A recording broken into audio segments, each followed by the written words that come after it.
सत्याला शोधणाऱ्या आपण सर्व साधकांना माझा नमस्कार.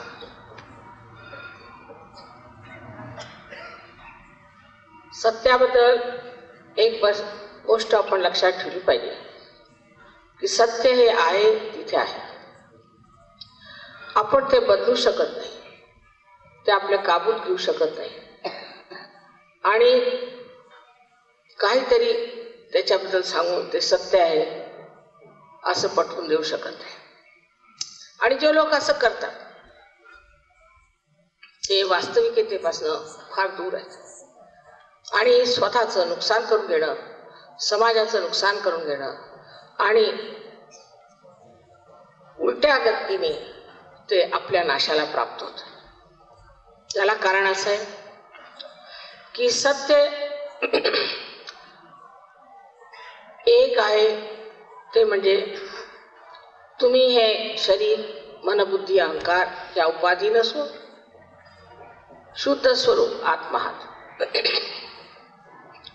दुसरं सत्य असं आहे की सर्व चराचरामध्ये परमेश्वराची प्रेमशक्ती, जिला आपण ब्रह्मचैतन्य म्हणतो, ती कार्यान्वित आहे. तेव्हा ह्या ब्रह्मशक्तीला प्राप्त होणं हा योग आहे. आणि सहज म्हणजे तुमच्याबरोबर जन्मलेला असा ह्या योगाचा जन्मसिद्ध अधिकार तुमच्यामध्ये आहे. पण हे सगळं मी सांगत असताना आपण माझ्यावर अंधश्रद्धा ठेवू नये. उलट एखाद्या वैज्ञानिकासारखं, सायंटिस्ट सारखं आपलं मन उघडं ठेवलं पाहिजे, डोकं उघडं ठेवलं पाहिजे. जर आपलं डोकं उघडं नसलं तर आपण वैज्ञानिक होऊ शकत नाही. आणि मी जे सांगते ते जर अनुभवास आलं तर इमानदारीमध्ये ते तुम्ही मानलं पाहिजे आणि त्यात उतरलं पाहिजे. कारण हा एक कल्याणाचा मार्ग आहे. तो तुमच्याच कल्याणाचा नव्हे, तुमच्या मुलाबाळांचा, तुमच्या सर्व समाजाचा, भारताचा आणि सर्व जगाचा हा कल्याणाचा मार्ग आहे. उत्क्रांतीमध्ये आपण आता मानव स्थितीला, ह्या स्थितीतच आपण जर मान्यता केली की फार उत्तम स्थिती आहे, तर हे काही बरोबर होणार नाही. ह्या स्थितीमध्येच अनेक भांडणं होतात, ह्या स्थितीमध्ये अनेक विचार, ह्या स्थितीमध्ये आपण पाहिलेले आहे की धर्मावरून काय काय प्रकार झालेले. ह्या स्थितीत धर्म अधर्म कळत नाही, नसत्या जातपातीच्या अंधश्रद्धेच्या ह्याच्यात आपण बळी जातो. त्यासाठी केवळ सत्य हे जाणलं पाहिजे आणि ते जाणण्यासाठी आपल्याला आत्मसाक्षात्कार झाला पाहिजे. कारण आत्मा हा सर्वांमध्ये एकसारखा आहे, प्रतिबिंबित आहे आणि तो सामूहिक चेतनेला आपल्यामध्ये जागृत होतो. ही सामूहिक चेतना जेव्हा आपल्यामध्ये जागृत होते तेव्हा आपण जाणू शकतो की आपल्यामध्ये कोणते दोष आहेत आणि दुसऱ्यांमध्ये कोणते दोष आहेत. जर आपण हे शिकलो की हे दोष आपण कसे काढून टाकायचे, तर लगेच त्या सर्व दोषांपासून आपली मुक्ती होऊ शकते. महाराष्ट्र ही संतांची भूमी. इथे मोठमोठाले द्रष्टे आणि संत झाले आणि त्यांनी सुद्धा आत्मसाक्षात्काराबद्दल सांगितलेलं आहे. 12व्या शतकामध्ये श्री ज्ञानेश्वर आपल्या ह्या महाराष्ट्रात जन्माला आले आणि त्यांनी एक फार मोठी गोष्ट केली. म्हणजे हे जे एक गुप्त ज्ञान, कुंडलिनीचं सगळ्यांना ज्ञात होतं, ते फक्त सीमित होतं या नाथपंथीयांच्या मध्ये आणि त्यात एक गुरुनी एकाच शिष्याला दीक्षा दिली पाहिजे असा प्रतिबंध होता. ही परंपरा होती. ज्ञानेश्वरांनी आपले गुरु निवृत्तीनाथ यांना विनंती केली की कृपा करून हे गुप्त ज्ञान मला सांगण्याची आपण व्यवस्था करा. निदान एवढी तरी तुम्ही परवानगी द्यावी की मी नुसतं हे लिहून लोकांना सांगू शकेन. त्या गोष्टीवर निवृत्तीनाथ राजी झाले आणि ती आपली प्रथम अशी एक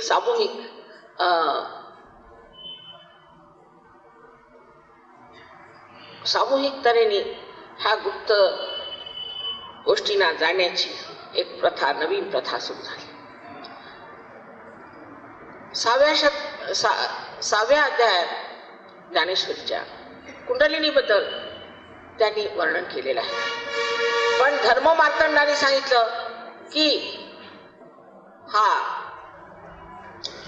अध्याय निषिद्ध आहे, कारण त्याला त्यातलं काहीच गम्य नव्हतं. निषिद्ध म्हटल्याबरोबर त्याच्यावरती पडदा पडला आणि कुंडलिनीबद्दल कुणी बोलायचंच नाही असं ठरलं. अशा रीतीने कुंडलीचं ज्ञान काही आहे किंवा नाही याबद्दल सुद्धा लोकांना काही माहीत नव्हतं. त्यानंतर कबीर, नानक आदी अनेक लोकांनी कुंडलिनीचं फार सुंदर वर्णन केलेलं आहे आणि असं हळूहळू ते वर्णन होत गेलं.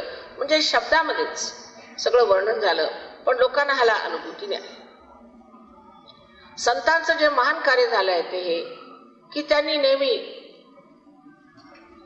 अंधश्रद्धा, जात पात हे जे काही आपल्यामध्ये दोष आहे सामाजिक, त्याच्यावरती फार मोठं अस्त्र उभारलं होतं. विशेषतः आपण म्हणून नृसिंह सरस्वती यांनी अंधश्रद्धेवरती इतकी भाष्य केलेली आहेत की आश्चर्य वाटतं की अजून सुद्धा लोक त्या अंधश्रद्धेत का वाहत आहेत. त्यानंतर इतर कितीतरी दासगणू किंवा रामदास स्वामी, तुकाराम, नामदेव सर्वांनीच ह्या ज्या आपल्यामध्ये कुरीती आहेत, ज्या आपल्यामध्ये अशा गोष्टी आहेत ज्यांनी मनुष्य परमेश्वर सोडून भलत्या मार्गाला जातो, त्यांच्यावरती फार टीकास्त्र सोडलं. विशेषतः रामदास स्वामींनी तर भामट्या गुरूंबद्दल फार टीका आणि फारच त्यांच्यावरती लिखाण लिहिलेलं आहे. त्यांना काही शिव्या बिव्या येत नव्हत्या, तर ते काही आपल्या मनाने शिव्या करून त्यांनी अशा लोकांना शिव्या दिल्या की हे लोकांना खोटं बोलून फसवतात, काहीतरी सांगतात आणि बंधुगिरी करतात. पण त्यामुळे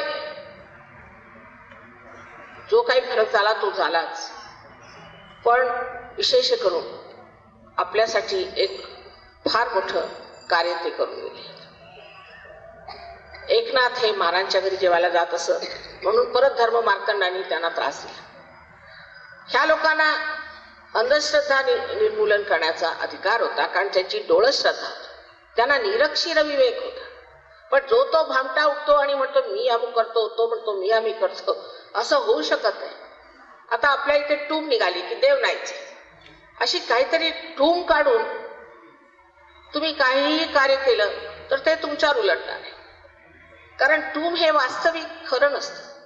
त्यातली ही टूम काढली की देवच नाही. त्याला कारण मी असं पाहिलं की जे लोक दारू पितात, घाणेरडे व्यवहार करतात, बायका ठेवतात, हे करतात ते करतात आणि पैसे खातात, पैशाच्या मागे त्यांना असं म्हणावंच लागतं की देव नाहीये.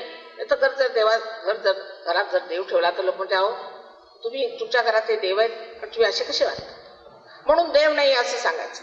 पण हे अशास्त्रीय आहे. तुम्ही आधी शोधून पहा देव आहे किंवा नाही. देव नाही असं तुम्ही म्हणू शकत नाही. फार तर फार असं म्हणू शकता की देव आहे किंवा नाही हे आम्हाला माहिती. पण अशा रीतीच्या नवीन नवीन पद्धतीच्या टूर आपल्या ह्या महाराष्ट्रात संतांच्या ह्या वृत्तीगत आणखीन कुठे नाही, आणखीन कुठे असला प्रकार नाही. हे शहाणपण इथेच आहे. आणि बहुतेक हे लोक रिकाम टेकडे आणि बुद्धीने फार नष्टभ्रष्ट लोक आहेत. कारण माझा एका माणसाशी संबंध आला, तो माझ्याकडे आव्हान घेऊन आला होता आणि त्याला डोकंच नव्हतं मुळी. त्याला अध्यात्म माहीत नव्हता, शास्त्र माहीत नव्हतं, त्याला काही शास्त्रीय ज्ञान होतं, मेडिकलचं त्याला ज्ञान नव्हतं. मी स्वतः मेडिकल केलेलं आहे. एक अक्षर त्याला माहीत नव्हतं की मेडिसिन काय आहे, ह्याच्याशी बोलायचं तरी. आणि बाकीची जी मंडळी होती ती सुद्धा इतकी निम्न अभ्यास केलेली आणि इतक्या निम्न स्तराची की वैचारिक त्यांची पातळीच इतकी कमी होती. त्यात तो गृहस्थ मेस्मरिझम करत होता. आणि मेस्मरिझम करणं किती घातक आहे हे तुम्ही परदेशातल्या कोणत्याही मेडिकल ह्याला जर्नलला वाचलं तर. पण हे कुपमंडूक हे कधी बाहेर गेलेलेच नाही, त्यांना काही माहितीच नाही. त्याच्यामध्ये किती प्रगल्भता आली. आता सहयोगाबद्दल पेपर इंटरनॅशनल मॅगझिन मध्ये आला. इतकंच नव्हे, पण आता कुंडलिनीच्या वरती 3 डॉक्टरांना दिल्लीला MD ची पदवी मिळाली. म्हणजे त्यांना MD ची पदवी देणारे किती उच्च लोक असतील सांगा. पण ह्या लोकांना एवढी अक्कल नाही समजायला की ज्यांना MD च्या पदव्या मिळाल्या आहेत त्या काही अशाच मिळाल्या असेल का? काहीतरी त्याच्यात असलं पाहिजे ना. त्याशिवाय 60 डॉक्टर दिल्लीला लंडनला याच्यावर प्रयोग करत आहेत. म्हणजे काय, सुरुवातीपासूनच मी म्हणत असेल की याची जास्त प्रसिद्धी करू नका, कारण आपल्याला काही लोकांचे रोग बरे करायचे नाही. कुंडलिनी जागरणाने जर ते रोग बरे झाले तर झाले, पण काहीतरी अशी टूम काढायची की हे काहीतरी कुंडलिनी म्हणजे काही नाहीच आहे. अहो पण करून तर बघा. आज आम्ही 56 देशांमध्ये फिरतो. त्या रशियाचे लोक, जे लोक पराकोटीला सायन्सच्या गेलेले विज्ञानाच्या, ते सहयोगात 200 तिथले शास्त्रीय लोक, म्हणजे ज्यांना आपण म्हणू फार मोठे पोसे, ज्यांनी स्पुटनिक बनवला तो सुद्धा, हे सर्व लोक सहयोगाला शरण आले. 400 डॉक्टर रशियामध्ये आज सहयोग करत होते. ते सगळे महामूर्ख आहेत आणि हे 2-4 आपली डोकी जी चाललेली आहे आणि मुलांची इतकी दिशाभूल करत आहेत. त्या मुलांना मेस्मरिझम करून यांची वाट लावणे, असे अनेक तऱ्हेचे प्रकार इथे सुरू आहेत. आणि शेवटी आम्हाला दगड मारले या लोकांनी, म्हणजे यांना म्हणावंच तरी काय. अहो वादविवाद करण्यात ठीक आहे काय, पण ह्यांच्याशी वाद तरी कशाच घालायचं ज्यांना त्या ज्ञान सुद्धा नाही ठेवलं. बोलायचं तरी कशाच. मुलांची नुसती दिशाभूल करायची, त्यांना मेस्मरिझम शिकवायचं आणि अशा घाणेरड्या रस्त्यावर घालायचं की ते तिथून परत येऊ शकत. आता कितीतरी असे रोगी आपल्याकडे येतात ज्यांना आम्ही मेस्मरिझम मधून काढलेले.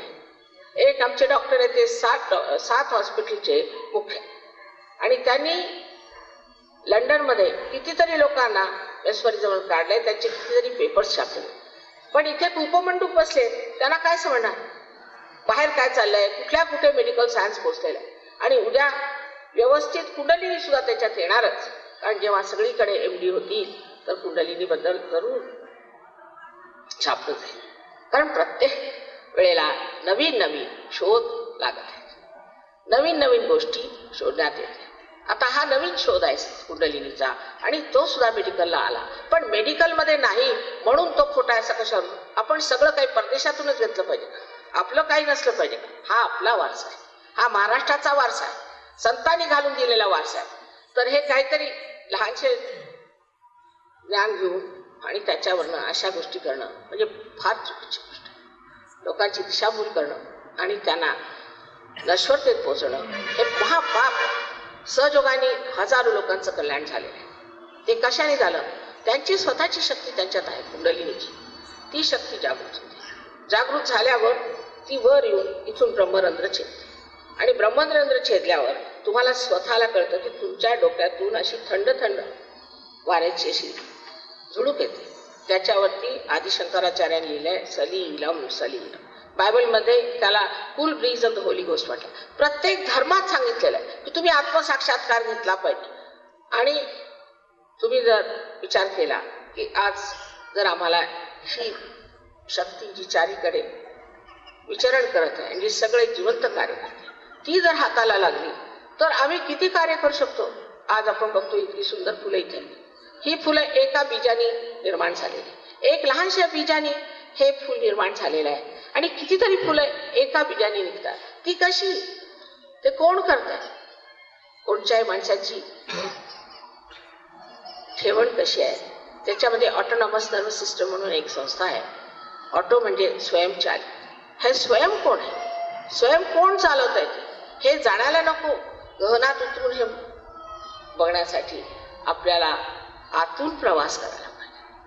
बाह्यातनं आपण कुठवर जाऊ शकतो? मी जर म्हटलं की आपण आतमध्ये लक्ष घेऊन जाऊ, आपण आतमध्ये लक्ष घेऊन जाऊ शकतो. म्हणून ही घटना होते.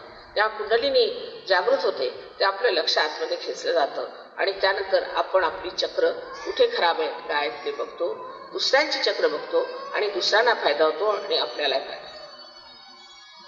यासाठी तुम्ही पैसे घेऊ शकत, कारण ही जिवंत क्रिया आहे, ही पृथ्वी आहे. तिच्यामध्ये तुम्ही जर बी लावलं आणि त्याच्यात जर सहजच बी उगवलं तर ह्या पृथ्वीतनं जे काही कार्य होत आहे त्याच्यासाठी आपण तिला पैसे देतो. तिला काही पैसे समजतात? देवाला काही पैसे समजत नाही. हा तुमचा आपला व्यवहार आहे. परमेश्वराला पैशाशी काहीही संबंध ठेवायचा नाही.